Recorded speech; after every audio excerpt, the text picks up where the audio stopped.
नमस्कार, मैं अभिषेक उपाध्याय। आप देख रहे हैं टॉप सीक्रेट। हम टॉप सीक्रेट पर आपको एक सुपर एक्सक्लूसिव खबर दिखाने जा रहे हैं। टॉप सीक्रेट का मकसद यही है कि जो छिपा हुआ है, जो सामने नहीं आ रहा, उसको सामने लाना। और ये खबर बताती है कि योगी सरकार की नाक के नीचे क्या चल रहा है। ये जो कहानी है, पहले इसका शीर्षक पढ़िए, उससे बहुत कुछ समझ में आएगा। शीर्षक कहता है, वृंदावन योजना का टेंडर, भ्रष्टाचार का ब्लंडर, ये खबर तो बवंडर। यानी कि एक बड़ा भ्रष्टाचार का ब्लंडर सवालों के घेरे में है कि कितना बड़ा करप्शन हो गया है। और सवाल उठा कौन रहा है, मैं पूरी योजना बताऊंगा, किस योजना में ये भ्रष्टाचार अनियमितता की बातें सामने आई हैं। और साथ में मैं आपको ये भी बताऊंगा कि सवाल किसने उठाया है। ये बड़ा दिलचस्प है। यहाँ चेहरा देख लीजिए, योगी आदित्यनाथ के सामने एक शख्स बैठे हुए हैं। इनका मैं परिचय करा दूं या रुकिए, परिचय कुछ देर बाद कराता हूं, क्योंकि परिचय कराऊंगा तो आप दंग रह जाएंगे इनके बारे में जान करके। थोड़ा सस्पेंस रखिए, अभी बता रहा हूं कि ये कौन है। लेकिन कहानी क्या है? कहानी है कि वृंदावन योजना है, 1000 करोड़ से ऊपर की उसका टेंडर होता है और उसमें बहुत बड़े ब्लंडर यानी कि महा गलती या महा अनियमितता का सवाल खड़ा होता है। कहानी पर आगे बढ़ते हैं। ये देखिए, मैं आपको चिट्ठी दिखा रहा हूं। यहां लिखा है विक्रांत सिंह ऋषु। ये वही शख्स हैं जो योगी आदित्यनाथ के सामने बैठे हुए हैं। अब फिर से देख लीजिए आप, ये तस्वीर योगी आदित्यनाथ के सामने बैठे हुए हैं और इनका नाम है विक्रांत सिंह ऋषु। ये एमएलसी हैं, निर्दलीय एमएलसी हैं। बहुत दिलचस्प नाम है इनका, ब्यौरा में बताऊंगा ये कौन है और कैसे ये खुद योगी आदित्यनाथ के बेहद ही करीबी हैं। अब इनकी शिकायत क्या, ये सुनिए। इनकी शिकायत है, ये लिख रहे हैं, सेवा में मुख्यमंत्री जी यूपी सरकार। ये लिखते हैं कि नियोजन विभाग, और ये चिट्ठी की डेट है 4 नवंबर 2025, यानी कि इसी नवंबर महीने की चिट्ठी है। और इसमें ये लिखते हैं कि नियोजन विभाग यानी कि जो प्लानिंग डिपार्टमेंट, जिसके मुखिया खुद योगी आदित्यनाथ है, उसकी वृंदावन योजना सेक्टर 15 स्थित कन्वेंशन सेंटर की निविदा में गंभीर वित्तीय अनियमितताएं। अब सोचिए, लाइन पढ़िए, गंभीर वित्तीय अनियमितताएं।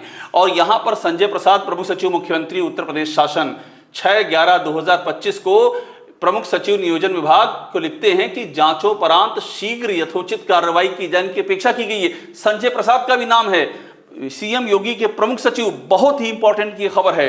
अब ये लिखते क्या हैं, ये विक्रांत सिंह ऋषु। और मैं आपको कह रहा हूं कि इनको मैं बताऊंगा आपको कि ये कौन है, और जब बताऊंगा तो आपको और समझ में आएगा कि कहानी का स्केल कहां तक जाता है। अब देखिए, ये लिखते हैं कि एक कई गंभीर अनियमितताओं की बात कर रहे हैं। ये मुख्य अभियंता की बात कर रहे हैं जो इस विभाग में कई सालों से कार्यरत हैं। ये कह रहे हैं कि उन्होंने कई बड़े बड़े कार्यों की निविदा करवाई है। वे चहेते ठेकेदारों से पैसा लेकर अनुचित लाभ पहुंचाते हैं और कंपनियों कहते हैं ऊपर से निर्देश है, और धमकी देकर प्रदेश सरकार को बदनाम करते हैं। इन्होंने संपत्ति अर्जित की है। नीचे इस निविदा में प्रथम पारी की निविदा 25% से ऊपर गई थी, दूसरी पारी की निविदा भी 12% से ऊपर गई है। जबकि वित्त समिति कहती है कि राजस्व हानि को रोकने के लिए नियोजन की किसी भी निविदा को ऊपरी दरों तक जाने की अनुमति नहीं है, इसलिए इस निविदा को निरस्त कर दिया जाए। आप सोचिए, ऊपर से निर्देश की धमकी। ये लाइन में थोड़ा सा इसको आपको जूम करके दिखा रहा हूं, जहां ये लिख रहे हैं कि कंपनियों को कहते हैं कि ऊपर से निर्देश है। इसको जूम कर रहा हूं। ये आपने कहानी देखी, और इससे इन्होंने 2 अखबारों की कटिंग अपनी शिकायत के साथ अटैच की है। वो कटिंग दिखा दूं। एक कटिंग कहती है कि शून्य भ्रष्टाचार की नीति ईपीसी को नियोजन विभाग ने ठेका दिखा दिया है, चीफ इंजीनियर मनमानी कर रहे हैं। हिंदुस्तान अखबार की कटिंग इन्होंने अटैच की है ये, और इसमें लिखा है कि 10% से अधिक तक लागत करके कमीशन की बंदरबाट की जा रही है। वही कहानी, परियोजना की लागत 10% से ज्यादा बढ़ाई जा रही है, कमीशन की बंदरबाट हो रही है। ये जिस योजना का जिक्र कर रहे हैं, वृंदावन योजना, मैंने आपको दिखाया 1000 करोड़ से ऊपर की, उस योजना में तो ये लिखते हैं कि 25% लागत बढ़ा दी गई। फिर 12% जब फर्स्ट इनवाइटी हुई टेंडर की तो 25% ऊपर गया, सेकंड में 12% ऊपर गया। और ये खबर कटिंग लगाते हैं कि 10% से अधिक लागत बढ़ा करके कमीशन की बंदरबाट की जाती है। और यहां एक और कटिंग ये लगाते हैं, ये वही लगा रहे हैं, एमएलसी साहब लगा रहे हैं, विक्रांत सिंह ऋषु। और मैं अभी बताऊंगा ये कौन है। आप जब ये जानेंगे तो आपको बहुत चीजें समझ में आएंगी। दूसरी कटिंग लगाते हैं कि बड़े ठेकों में 20 नंबर के इंटरव्यू से हो रहा है खेल।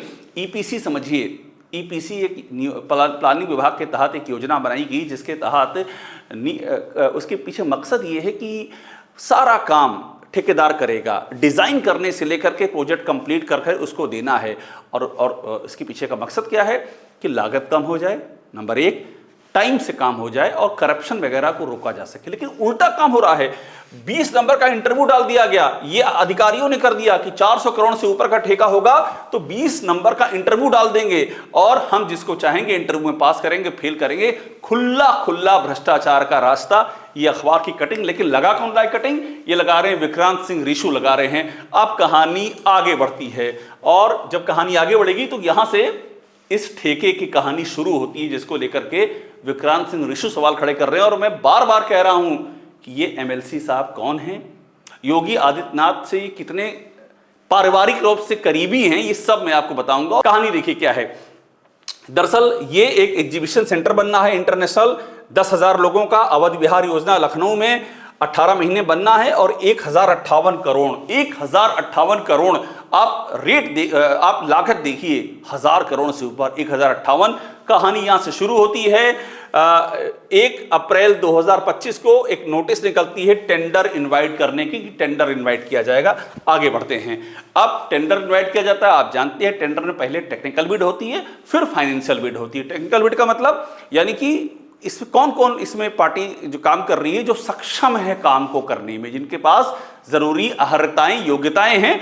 और उसके बाद फाइनेंशियल बिड यानी कि कौन कितना कोट कर रहा है, कितना रुपया, कितना धन कौन कोट कर रहा है, कितने में काम पूरा कर देगा। ये दो चीजें मोटी मोटी। अब टेक्निकल बिड में आप ध्यान दीजिएगा, यहां पर कंपनी आती है, अहलूवालिया कॉन्ट्रैक्ट्स फाइनेंस क्लियर कर जाती है और नियति कॉन्ट्रैक्ट इंजीनियरिंग, माफ कीजिएगा, अहलूवालिया टेक्निकल बिड क्लियर कर जाती है, फाइनेंस में चली जाती है और नियति भी फाइनेंस में चली जाती है। यानी कि 2 कंपनियां टेक्निकल बिड क्वालिफाई करती हैं, अहलूवालिया और नियति। अब आगे बढ़ते हैं इसके बाद, लेकिन ध्यान दीजिएगा टोटल 8 कंपनियां पार्टिसिपेट करती हैं। सबसे इसमें कहानी यहां पर एक और महत्वपूर्ण है। एक कंपनी है उत्तर प्रदेश राजकीय निर्माण निगम, डिस्क्वालीफाई। यूपी सरकार की कंपनी डिस्क्वालीफाई हो जा रही है। नाम है उत्तर प्रदेश राजकीय निर्माण निगम। इस नाम को तो अंडरलाइन जब तक नहीं किया जाएगा तब तक ये कहानी आगे नहीं बढ़ेगी। मैं अंडरलाइन कर रहा हूं, एक बार फिर से कोशिश करते हैं इसको अंडरलाइन करने की। और ये देखिए, उत्तर प्रदेश राजकीय निर्माण निगम नॉट एडमिटेड फाइनेंस, ये सरकार की अपनी कंपनी है, डिस्क्वालीफाई कर दी गई। और 8 में से 2 जो क्वालिफाई की जा रही हैं, उन 2 में से एक है अहलूवालिया और दूसरी है नियति इंजीनियर्स, ये 2 क्वालिफाई की गई। आगे बढ़ते हैं। अब इसके बाद मैंने कहा फाइनेंशियल बिड खोली जाती है। उसमें क्या होता है, उसमें 2, चूंकि मैंने बताया था नियति अहलूवालिया, इन 2 ने क्वालिफाई किया था टेक्निकल बिड में। अब यहां पर आप रेट देखिए, नियति कोट करती है 1322 करोड़ और अहलूवालिया 1375 करोड़।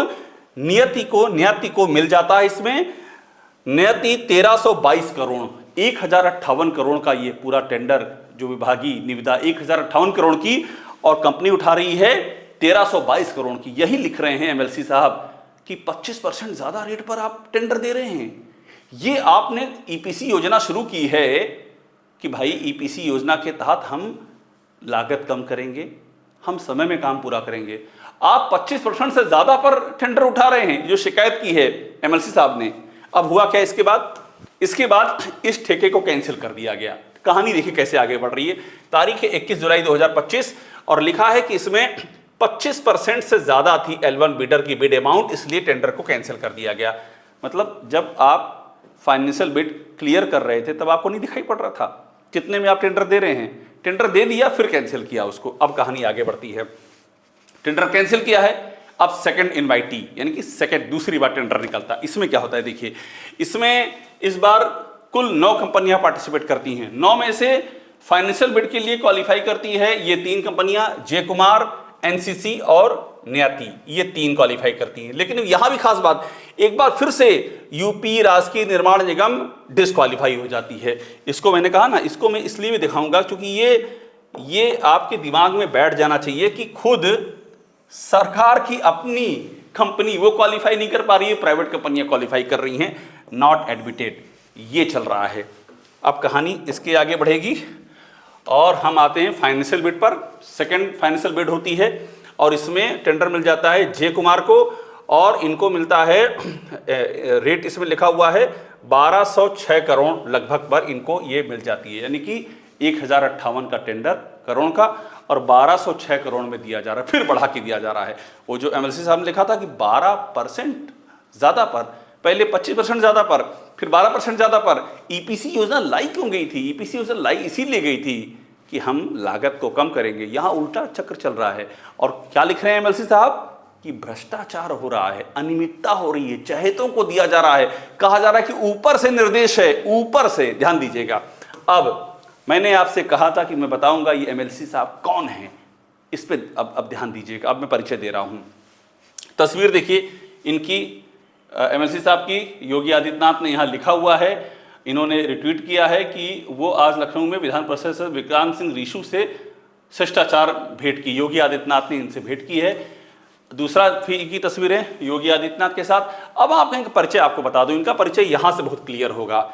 यहाँ इनका नाम लिखा है विक्रांत सिंह रीशू, विधायक विधान परिषद, और यहाँ एक तस्वीर है, ये ध्यान दीजिए, ये है यशवंत सिंह। यशवंत सिंह यानी कि एमएलसी, यशवंत सिंह यानी कि वो व्यक्ति जो योगी आदित्यनाथ के बेहद करीबी हैं। आप कहीं भी अखबारों में देखिए, वेबसाइट पे देखिए, आपको ये लाइन लिखी होगी कि योगी आदित्यनाथ के बेहद करीबी। आप पूछेंगे कैसे करीबी हैं? मैं एग्जाम्पल देता हूँ। 2017 में जब पहली बार योगी आदित्यनाथ सीएम बने तो वो चुनाव नहीं लड़े थे, वो कहीं से विधायक नहीं थे, तो मुख्यमंत्री बने तो इसका मतलब था 6 महीने के अंदर उन्हें किसी किसी सदन का सदस्य बनना था, तो वो एमएलसी बने। तो उनके लिए सीट किसने खाली की? इन्होंने खाली की, यशवंत सिंह ने।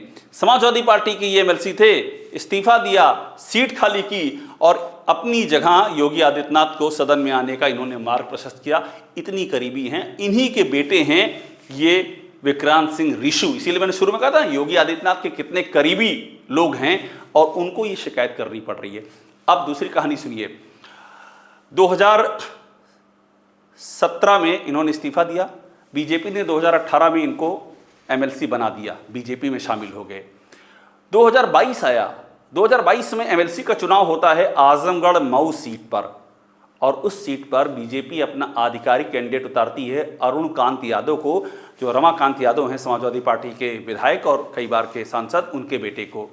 उनके सामने यशवंत सिंह अपने बेटे को उतार देते हैं, विक्रांत सिंह रीशू को उतार देते हैं, प्रचार में जाते हैं। यानी बीजेपी के नेता होते हुए बीजेपी के उम्मीदवार के खिलाफ अपने बेटे को उतार देते हैं। इनका बेटा जीत जाता है, मतलब बीजेपी का उम्मीदवार हार जाता है, निर्दलीय जीत जाते हैं विक्रांत सिंह रीशू, और उसके बाद यशवंत सिंह को पार्टी से 6 साल के लिए बीजेपी 6 साल के लिए निकाल दिया जाता है।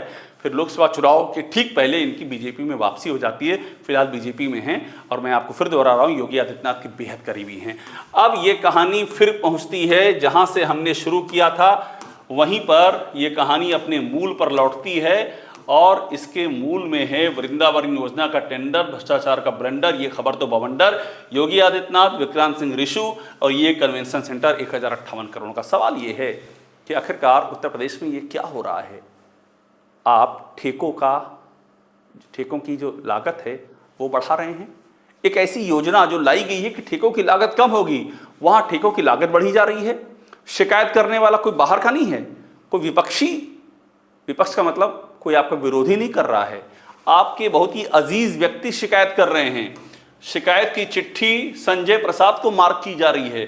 संजय प्रसाद लिख रहे हैं कि इस पे जांच यथोचित कार्रवाई की जाए। 6 नवंबर की चिट्ठी है, आज 13 नवंबर है, एक हफ्ता भी नहीं बीता है अभी ठीक से देखे तो। ये है पूरी कहानी और ये बता रही है कि उत्तर प्रदेश सरकार में क्या चल रहा है। तमाम जो योजनाएं बनाई जाती हैं पारदर्शिता लाने की, लागत कम करने की, उनका हश्र क्या होता है, पीठ पीछे कौन सा सिस्टम एक्टिवेट है। हमने ये सवाल हैं हमने प्लानिंग विभाग से भी पूछे हैं, हमने उनको लिस्ट भेजी है, हमने विक्रांत सिंह रीशू से भी बात की है, हमने उनसे भी पूछा है। उन्होंने कहा कि ये शिकायत के बारे में हमने उनसे पूछा और उन्होंने इसको फॉलो करने की बात भी कही है। अब सवाल ये है कि सरकार क्या कदम उठाती है। क्या सरकार एक बड़ी जांच खोलेगी कि नाक के नीचे क्या चल रहा है, ये कौन से लोग हैं जो पैरेलल तंत्र चला रहे हैं, और क्या इस सरकार का अपने ही मंत्रालयों के कामकाज पर कोई नियंत्रण नहीं रह गया है? क्या भ्रष्टाचार चारों ओर फन उठा रहा है और क्या इस फन के नीचे ऐसी कई कहानियाँ छुपी हुई हैं जो बहुत ही भयावह हैं और जिनकी असली शक्ल अभी आना बाकी है। टॉप सीक्रेट देखते रहिए, लाइक कीजिए, इसे सब्सक्राइब जरूर कीजिएगा।